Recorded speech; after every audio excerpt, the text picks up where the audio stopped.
Bob, your crew is getting ready to head to Indianapolis for the 2020 NFL Combine. What is this time of year like for your staff? Yeah, busy time of year for our staff. Last couple weeks with draft meetings here at Allen Park, free agency meetings, and then combine prep, which is a little different this year with the combine changing up the structure with all the workouts being at night, which is going to be new for everybody. Been going to the combine for I think over 20 years now, and it's been usually the same process each time. So this is going to be a little different. Looks like it's going to work out pretty good, but it's just going to be a little bit of an adjustment for everybody. How does that change the process for your staff? Obviously, there are a few less slots for you guys to interview players. What changes for you? Yeah, exactly. So normally in the formal interview setting, we get to interview 60 prospects. This year with the new format, it's going to be 45. We actually get a couple more minutes with each prospect. Usually it's a 15-minute interview. This year it's going to be 18 minutes. So that's going to be good. The location of our interviews is going to be different this year. It's going to be actually in the stadium suites, which is different than the hotel suites that we've been at for years and years. We're all excited about it. Seems like a good change that the league's trying to do. We'll see how the logistics work out. Some organizations have chosen not to send their whole staff to the Combine this year. What's your plan in terms of that? Yeah, our staff's going. Something that we talked about a little bit internally, but I think just with the value that we get from interviewing these prospects, the assistant coaches get to really interview everybody in their position group. So that's something that we always like to do in the informal setting. And I know I've read a few of those things as well. So that's for us, everyone will be there. Bob, there's been a lot of talk recently about quarterback Matthew Stafford. You were quick to confirm that rumors about trading him were 100% false. Where do you stand on having him as your franchise quarterback? He's here. He's our quarterback, and all those rumors, not sure exactly where they came from, but they were, like I said before, 100% false. Last year at the Combine, we talked to you about different positions. You guys had the 8th pick. You said nothing was off the table at pick number 8, but you have number 3 this year. Do you rule any positions out at pick number 3? Yeah, not at this time. I mean, we're still in mid-February, so I think we're not ruling out anything right now. I think we're still in the evaluation mode, which, we're probably a little bit ahead of the game just from going to the Senior Bowl and having that experience with those guys down there. I think, we have a really good feel for, obviously, the guys that were on the North team and a good feel for the guys who are on the South. So I think in terms of the evaluation process, we're a little bit ahead of the game, but way too early to kind of narrow it down to any one position or any one player. I think we're going to the Combine with an open mind. Talked to a lot of prospects we haven't talked to. All the underclassmen are brand new to us, and obviously there's a lot of them this year that are going to be at the Combine, and it's really going to be our first exposure to them in an interview setting, so a lot of things can change. An open mind towards positions. Where do you stand on potential trades? Yeah, open to any trades. Those are conversations that generally start to have a little bit. The higher you up in the draft, the sooner the conversations begin. I have not had any trade conversations with anybody as of yet. Those usually tend to start in the Combine, in the hallways that we kind of roll through, and we'll see how that goes. At this point in the year, a lot of times we hear word on contracts that are being renewed with players who are currently on the team, but it's been a little bit quiet in that area. Where do you guys stand on negotiations with Lions who are about to hit the free agent market? Yeah, we're talking to a lot of agents of our current guys currently. I think there's a little bit of a stall just because of the uncertainty of the CBA. Sure. Because a lot of things, if there's a new CBA, a lot of things can change in terms of how you structure things. So I think you see a couple deals going for a few teams, but I think we're having good conversations. Nothing's really past the finish line yet, but we're hoping to get a few things done here in the next week or so.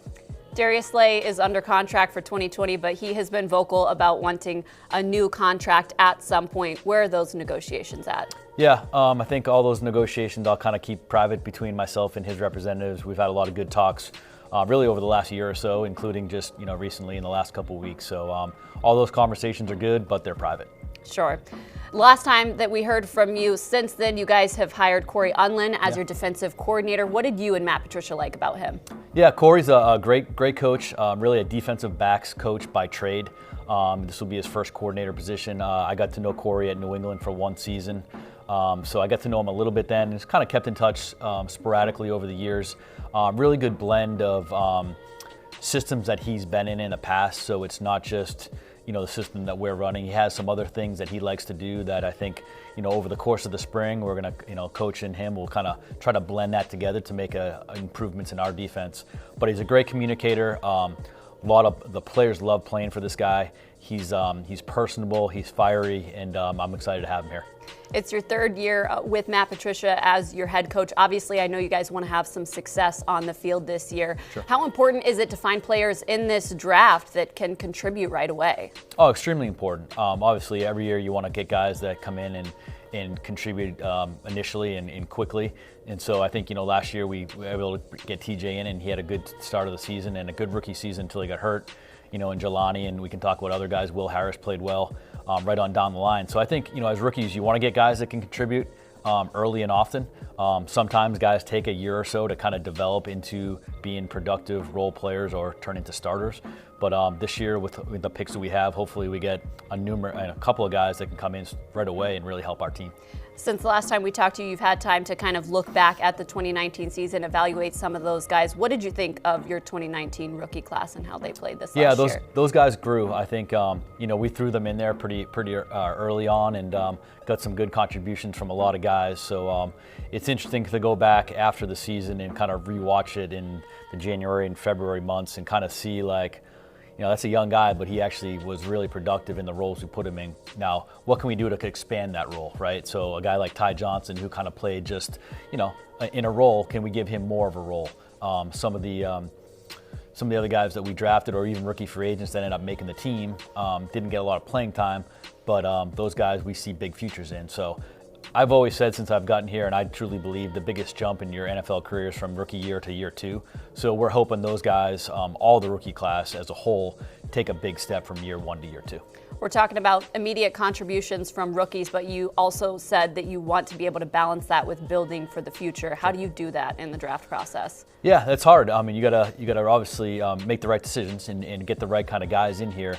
But I think you always want to blend the youth of the team with a good veteran presence. I think that's something that is really important because we do have a young core group of players that we're excited about. And I think it's always good to blend in a veteran into each room, kind of like last year we did with Danny Amendola. Obviously the tight end room, we drafted TJ, but we also had two veterans in there with Jesse and Logan. So that's something that we're very conscious of because I know overall the youth of our team, we're a pretty young team overall when you look at the numbers comparatively to other teams in the league. So we're making a conscious effort to make sure we do have some veteran leadership on the team. Well, the Combine will be a big part of figuring out the rookies that you're going to add into that mix. What's your favorite part about Combine Week? My favorite part of the Combine Week is really the interviews for me. I think, the on-field testing and all the drills are really important. But I think, getting to look a prospect in the face and have a conversation about what his goals are, what his self-awareness is of what kind of player he is or what player he can become. And really getting to know these guys. And like I said before, we've gotten to know a lot of the senior prospects just being at the Senior Bowl, so that's been great. I'm really interested in sitting down with a lot of the underclassmen because we don't have as much information or as much interaction with those players to date. So that's what I'm excited about. I think that's the best thing for me. Obviously, as an organization, the medical information is crucial. So our doctors and trainers, it's kind of a behind-the-scenes thing that not a lot of fans really realize what's going on, but that's the basis of all our medical grades and evaluations on all the draft prospects come from the Combine. So those guys do a great job, and that's probably, after the interviews for me, the medical is probably the number two thing, and then the on-field stuff is important. Obviously, it's very important, but I think we can always come back and watch the tape on that. The day in, day out interviews and the medical information is really critical. Well, we are looking forward to heading to Indianapolis. Best of luck next week. Great, thanks for having me.